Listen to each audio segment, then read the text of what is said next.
Sejam muito bem-vindos na nossa retrospectiva 2018. No nosso último programa do ano, você vai conferir algumas entrevistas bem especiais.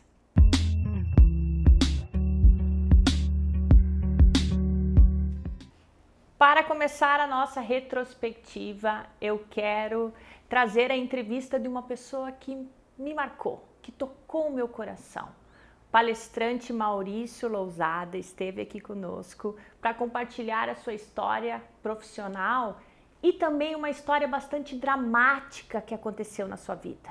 Ele ficou preso no interior de uma caverna com mais 5 amigos.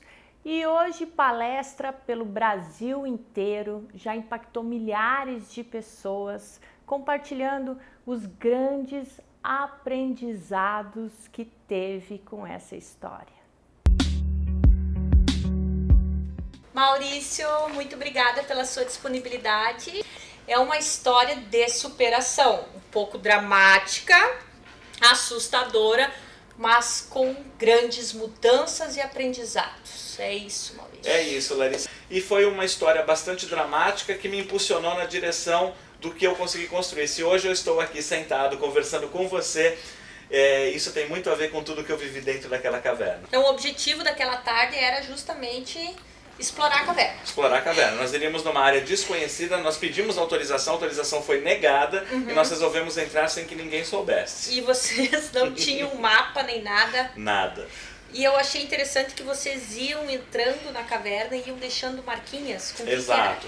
Na verdade, uma das estratégias para retornar, porque assim, nós fomos primeiro numa área que era uma área conhecida e descobrimos uma passagem para uma área que nunca ninguém tinha ido. E quando nós entramos nessa área, nós vimos que aquilo era um labirinto, era bem complexo sair de lá. Então, um dos nossos amigos teve a ideia de fazer marcas com pequenas fitas adesivas, marcando o caminho mesmo. Assim, na hora que voltássemos, encontraríamos aquelas marcas. Uma ilusão, porque num ambiente cavernícola, tudo escuro, você acaba perdendo o senso de orientação e achar essas marquinhas era praticamente impossível. E aí, quando nós nos demos conta, a ideia era ficar naquela caverna por 4 horas, já tinha se passado 7, 8, 9, 10, 11, 12 horas e nós andávamos e voltávamos para o mesmo lugar. Você quase caiu num abismo, Quase caí num abismo. De 30 metros. De 32 metros de profundidade, um abismo grande. Por quê? Porque nessa história de acender e apagar a lanterna, você vai ganhando confiança nos seus passos, então você começa dando 3 passos, depois você vai para 5, para 8, e quando eu vi eu estava na beira de um abismo muito profundo, e se eu tivesse dado mais um passo, eu não estaria aqui contando essa história para vocês. E na vida muitas vezes é assim, se você não estiver atento, no próximo passo você pode cair num abismo. Mas atrás de mim estava um grande amigo meu, Júnior, que me segurou. E eu falo que uma verdadeira equipe é aquela onde, quando o líder está na beira do abismo, a equipe segura e não empurra, né? Eu acho que tem várias cavernas com vários túneis que não chegam no rio. Exato. Então, saber lidar com essas frustrações, né? No mundo corporativo nós lidamos com frustrações. Às vezes você está esperando uma promoção, você está esperando, sei lá, uma oportunidade, ela não acontece, é um túnel sem saída. Então você tem que ter disposição para voltar esse caminho e fazer o seu melhor no próximo caminho, porque você está sempre sendo visto. Portanto, faça o seu melhor sempre, em qualquer condição, e saiba que frustrações fazem parte da vida pessoal e da vida profissional. E como é que foi quando vocês saíram? Qual foi a primeira coisa que você fez? Bom, eu me lembro claramente que eu vi aquele sol todo, era uma manhã de sol, então eu não entrei no sol de uma vez. Eu fui colocando a mão gradativamente assim naquele feixe de luz, porque para quem está privado de luz há 44 horas, tocar a luz do sol é o motivo da maior felicidade do mundo. E eu saí de lá com uma sensação de renascimento. Maurício, eu gostaria que você desse uma dica final para o nosso telespectador. Perfeito. Você pode? Claro. Hoje eu queria dizer para você que está aqui com a gente na TV Univale, para você viver a sua vida intensamente, viver cada segundo e viver para valer, porque a vida ela passa muito rápido.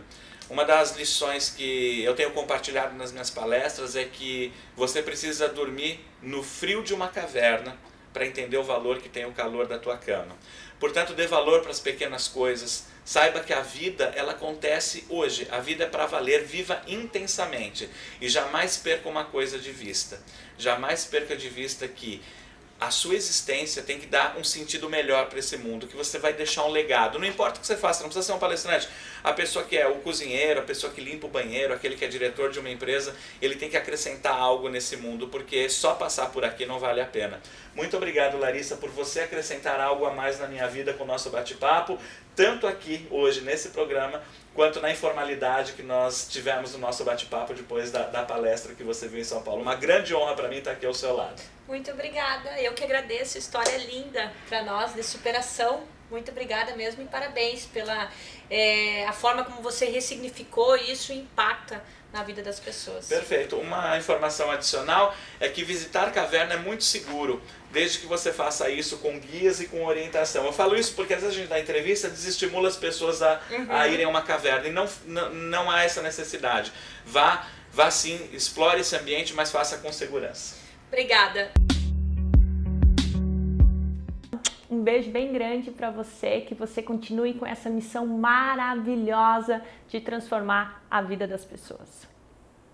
Também esteve no programa Histórias e Conquistas nosso coordenador do programa de pós-graduação em Ciência Jurídica, Dr. Paulo Cruz, que também é um dos docentes mais antigos da casa.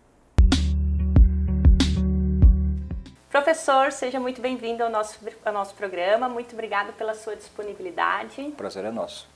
São 36 anos, então, como docente. 36 anos de Univale. E que fatos lhe marcaram nesses 36 anos, de uma forma geral, assim? Olha, eu fui vice-reitor, não é? Num quadriênio. E esse foi um período bastante importante, né? Porque além do fato de eu ter sido vice-reitor, com isso nós conseguimos também administrar algumas questões políticas importantes na época para a universidade, não é? E durante esse meu período como vice-reitor, não é, eu me propus a encaminhar duas questões que para mim eram fundamentais. A primeira delas era a nossa previdência privada, que hoje é a Uniprev, não é? Essa proposta foi então encaminhada ao então reitor Vilela, não é? Que a encampou, não é? E hoje é uma coisa muito importante, porque a previdência privada na Univale permite que os professores, quando vão para a inatividade, vão para a aposentadoria pelo INSS, possam ter uma complementação importante, não é? Dos seus vencimentos depois de aposentados, que lhe permitam uma vida digna, uma existência de acordo com os padrões mínimos, né, de quem trabalhou a vida inteira, principalmente com a educação. Isso foi uma das coisas importantes que eu tive a oportunidade, o prazer e me orgulho de ter dado o passo inicial e ter feito a proposta e que depois foi encampada pela universidade. E a segunda foi a implantação do primeiro programa de mestrado da universidade, não é? O programa de mestrado em Ciência Jurídica, em 1995. Não é? Então já tem muito tempo. Mas foi muito gratificante, não é? O grupo de professores, a confiança, né? Eu passei pelos reitores, os reitores subsequentes ao reitor Vilela, né? Recebi deles toda a confiança. E agora, com o reitor Sequinel, eu também tenho uma missão bastante importante, que é encaminhar um passo seguinte no processo de internacionalização da Univale. A grande diferença, né, entre um país subdesenvolvido ou um país não desenvolvido para um país desenvolvido é exatamente a capacidade que esse país tem de gerar conhecimento novo. Interessante. A questão do mestrado. No mestrado, o mestrando não está obrigado a propor, a colocar eu chamo de colocar um tijolinho na parede do conhecimento. O mestrando tem que comprovar que ele pode relatar com competência, que ele pode fazer uma pesquisa com competência. No doutorado, não. No doutorado, lá no final do trabalho dele de tese, ele tem que fazer uma proposição inédita. Uma proposição que, teoricamente, não há precedente na história do conhecimento, não é? Então, por isso que a formação de doutores é fundamental para a geração de conhecimentos. A maioria dos países na América do Sul e em outros continentes como África, partes da Ásia, etc., não conseguem se desenvolver porque eles não têm a cadeia completa, né? Porque o núcleo da cadeia é o doutor.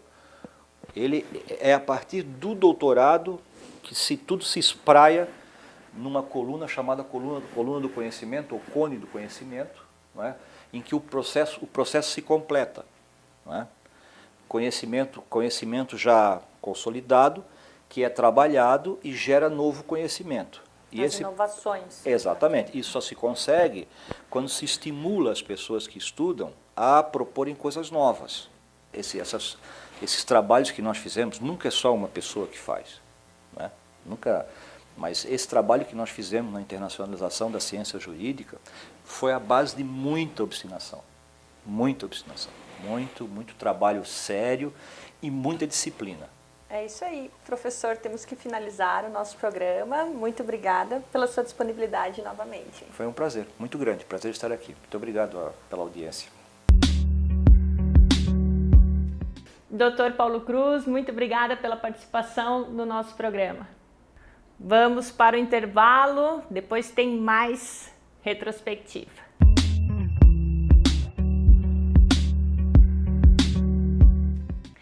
Estamos de volta com a retrospectiva 2018 e esteve conosco neste ano a palestrante do tema Liderança Sustentável, Roseli Capucci. Roseli, é contigo. Obrigada, Larissa. É um prazer estar aqui hoje nesse programa tão diversificado, com tantas informações relevantes para o público. É uma honra. Então, aqui você trabalha 30 anos, liderança em empresas de pequeno, médio, grande porte, principalmente na área de hotelaria, turismo. Na verdade, em serviços, porque a minha carreira começou, né, muito lá atrás, em serviço social da indústria, e nessas áreas eu trabalhei com educação, saúde, né? E então nessa área da educação e saúde do trabalhador, saúde ocupacional, então tinha muitos serviços. Então eu liderava médicos, dentistas, profissionais de todas as fonoaudiólogos. E nesse processo todo, de toda a minha caminhada, liderando equipes, eu então tenho a missão de estar passando isso para as pessoas. Eu não posso morrer com todo o conhecimento que eu tenho. Né? Então, o que eu estou fazendo agora, eu estou entrando num novo momento para compartilhar esse conhecimento e inspirar as pessoas a gerirem os seus negócios. Como que eu estou fazendo isso? Através de palestras. Então, eu estou entrando nesse mercado de palestras, porque eu sempre fiz palestras a minha vida toda, mas nunca foi palestras profissionais nesse mercado, né? Então, agora eu estou entrando no mercado de palestras, estou com uma mentoria, estou com a Fadel Palestrantes, que está me dando todo esse suporte, é uma agência. E é um negócio novo, é um trabalho novo. Então, é sobre liderança sustentável. Principalmente as suas palestras. O meu mote de palestras é sobre liderança. E liderança em todos os aspectos. Eu falo que é liderança para todos. A liderança sustentável é para todos. Uau! Tá? Roseli, nós temos que finalizar o programa e finalizamos com essa frase. As decisões geram impactos. Exatamente. Roseli, muito obrigada também pela sua participação. Um beijo bem grande para ti. No nosso programa também esteve o doutor Josemar Soares. Ele é professor dos cursos de mestrado e doutorado em ciência jurídica, é sócio proprietário da Criterium Consultoria, dá palestras, treinamentos, um grande curioso, filósofo, conhecedor da alma humana.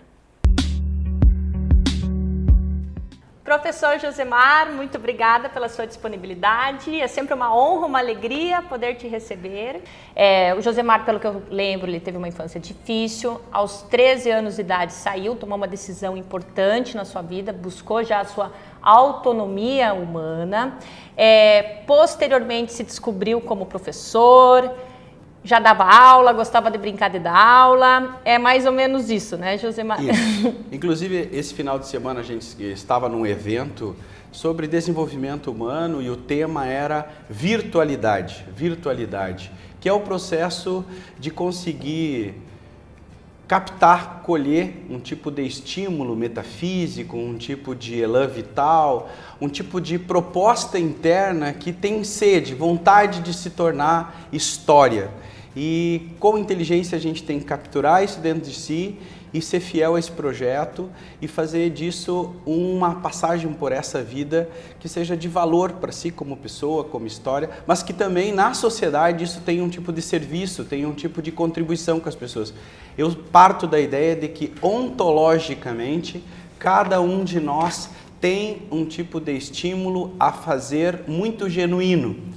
E que na medida que a gente vai se conhecendo como pessoa, na dialética, nas relações com o mundo, com as atividades, a gente vai vendo, no fundo, aquilo que tem como um dom, ou seja, uma facilidade. Tu nem precisa fazer tanta força, tanto empenho para aquilo brotar e escorrer pela vida, né?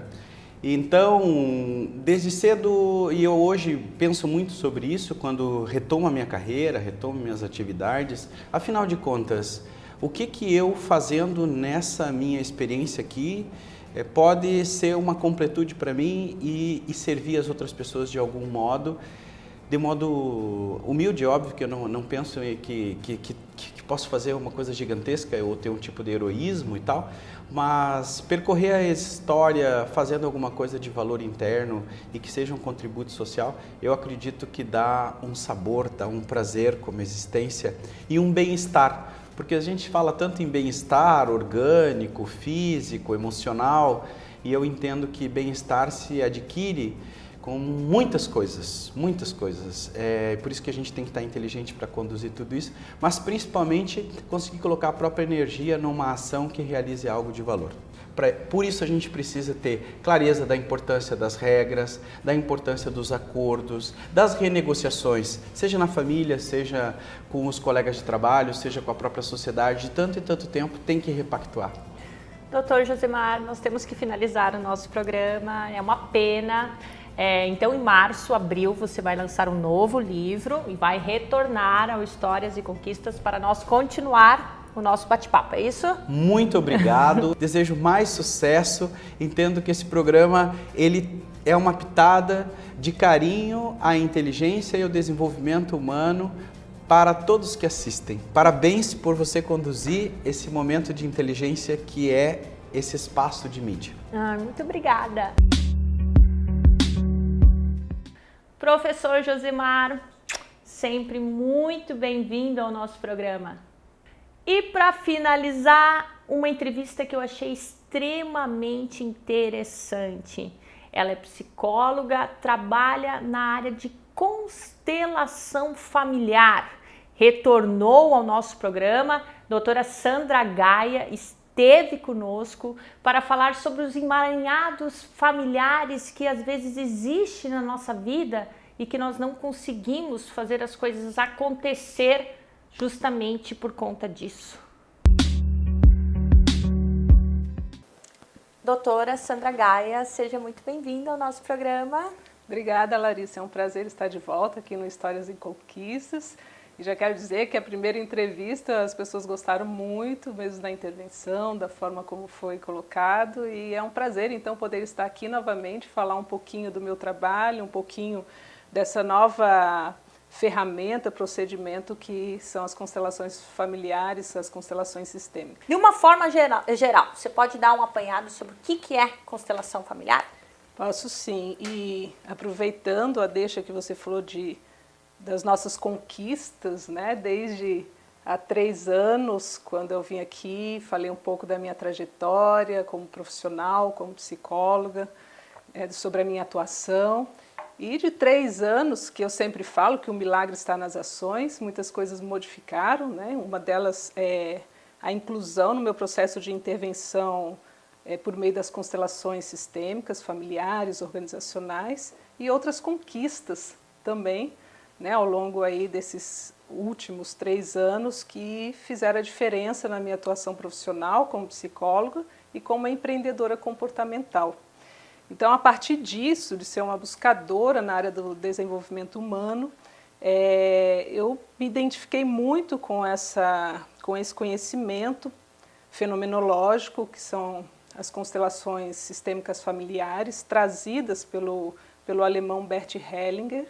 Então, é importante falar um pouquinho sobre Bert Hellinger, quem foi, né, esse profissional, esse filósofo que contribuiu e vem contribuindo, porque ele ainda está vivo, se eu não me engano está com 93 anos, ano passado esteve aqui no Brasil no congresso, e ele trouxe para nós, né, profissionais, e para a humanidade, essa ferramenta, esse procedimento, esse método que vem impactando vidas pelo Brasil, pelo mundo afora. Então, é extremamente importante a gente desmistificar algumas coisas, porque algumas pessoas acham que, né, mas constelação é místico. É místico, é espírita, e não tem nada a ver com isso. Bert Hellinger teve um cuidado muito grande na sistematização desse conhecimento, né, porque a origem não veio do Bert Hellinger, mas ele sistematizou e desenvolveu todo um método com muito cuidado, a partir de muitos estudos,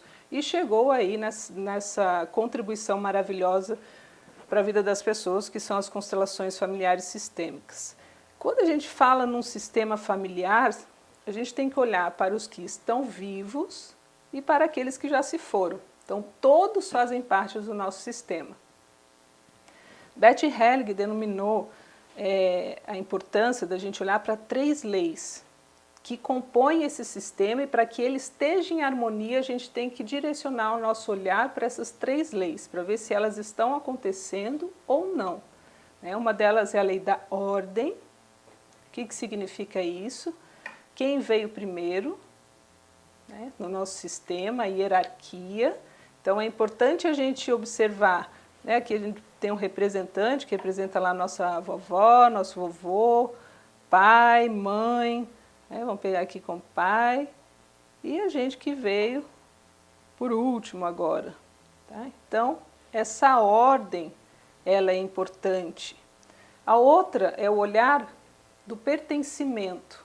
Se você se sente pertencendo ao seu sistema familiar, né? Ou se alguém do seu sistema familiar foi excluído por algum motivo, às vezes por um destino que a gente gosta de colocar mais nefasto, um destino cruel. Tá? Como, por exemplo, a pessoa se envolveu num assassinato. É um destino pesado, um destino mais cruel. A gente até cuida com a qualificação, porque uma das contribuições de Bert Hellinger é o não julgamento. Quando a gente cessa os julgamentos, a gente consegue realmente fazer todo o processo de inclusão, de incluir. E aí é onde todo o sistema vai entrando em harmonia. E a outra lei é a lei do equilíbrio entre o dar e o tomar, ou entre o dar e o receber, né, que é extremamente importante. Então, nos workshops, eu gosto muito de começar pela essa ordem, pela família de origem. Quem é a nossa família de origem? Pai e mãe. Nossa família de origem vem pai e mãe. Ao olhar para isso, né, que você tem um papai e uma mamãe, que é a grande contribuição, você olha para os dois e você se percebe 50% vindo da mãe, 50% vindo do pai. Por quê? Porque quando a gente trabalha na constelação, a gente vai falar numa coisinha chamada campo morfogenético, que vem de um outro estudo, esse campo morfogenético de Sheldrake. Então, Sheldrake, um cientista biólogo, né, ele fez alguns estudos, um deles com o macaco, e começou a perceber, por meio desses estudos sistematizados, que o campo, ele traz informações. Mas de onde que vêm essas informações? Da genética. Então, seres da mesma espécie, né, ligados por um sistema, essa informação ela vem, emerge no campo por meio dessa genética. Uau! Sandra, nós temos que finalizar o nosso programa. Muito obrigada por você ter aceito o convite. Parabéns por esse novo trabalho, que realmente é muito bacana. Pessoal, conheçam. Para quem tem aí alguns problemas de conflitos, relacionamentos, até para alcançar objetivos, né? Como tu disse, tem pessoas que às vezes vão, mas dali a pouco perdem tudo. Exato. Então tem uma explicação para isso. Tem. Bem bacana, parabéns mesmo. Muito obrigada por essa nova oportunidade, é um prazer enorme, te admiro muito pelo seu trabalho, pela sua oratória, pela sua postura, por fim, a gente vai sempre aprendendo com todo mundo para melhorar a nossa intervenção também. Muito obrigada. Doutora Sandra Gaia, muitíssimo obrigada, também sempre muito bem-vinda ao Histórias e Conquistas. Pessoal, e para finalizar o nosso programa, eu selecionei um texto que eu acho muito interessante, que inclusive era um dos textos prediletos do meu orientador de mestrado, que neste ano nos deixou, o professor Miguel Verdinelli, que fala sobre 4 leis indianas da espiritualidade. A primeira lei diz: a pessoa que vem é a pessoa certa. Ninguém entra em nossas vidas por acaso. Todas as pessoas ao nosso redor, interagindo conosco, têm algo para nos fazer aprender e evoluir em cada situação.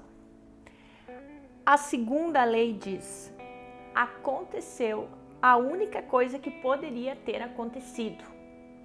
Nada, absolutamente nada do que acontece em nossas vidas poderia ter sido de outra forma. Mesmo o menor detalhe, não há nenhum se eu tivesse feito tal coisa, ou aconteceu que um outro, ou se eu tivesse feito diferente. Não. O que aconteceu foi tudo o que deveria ter acontecido, e foi para aprendermos a lição e seguirmos em frente. Todas e cada uma das situações que acontecem nas nossas vidas são absolutamente perfeitas.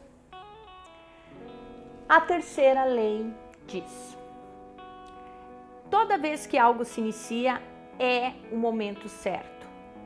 Tudo começa na hora certa, nem antes, nem depois.